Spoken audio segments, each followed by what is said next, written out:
Welcome to new TV Telugu. Megastar Chiranjeevi కథానాయకుడిగా ప్రముఖ దర్శకుడు అనిల్ రావుపూడి దర్శకత్వంలో తెరకెక్కుతున్న మనశంకర వరప్రసాద్ గారు చిత్రం నుంచి ఓ ఆసక్తికరమైన అప్డేట్ ను చిత్ర బృందం విడుదల చేసింది. ఈ సినిమాలో కథానాయికగా నటిస్తున్న నయనతార పాత్ర పేరుతో పాటు ఆమె ఫస్ట్ లుక్ ను అభిమానులతో పంచుకున్నారు. ఈ చిత్రంలో నయనతార శశిరేఖ అనే పాత్రలో కనిపించనున్నట్లు దర్శకుడు అనిల్ రావుపూడి సోషల్ మీడియా వేదిక ఎక్స్ ద్వారా అధికారికంగా ప్రకటించారు. పాత్రకు సంబంధించిన లుక్ ను కూడా విడుదల చేయగా అది ఆకట్టుకుంటోంది.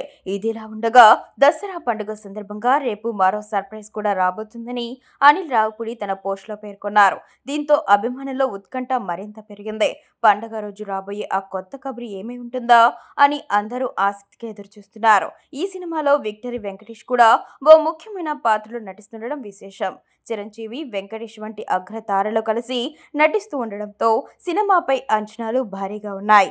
అన్ని కార్యక్రమాలు పూర్తి చేసి ఈ చిత్రాన్ని వచ్చే ఏడాది సంక్రాంతి కానుకగా విడుదల చేస్తామని గతంలోనే మేకర్స్ ప్రకటించిన విషయం తెలిసిందే.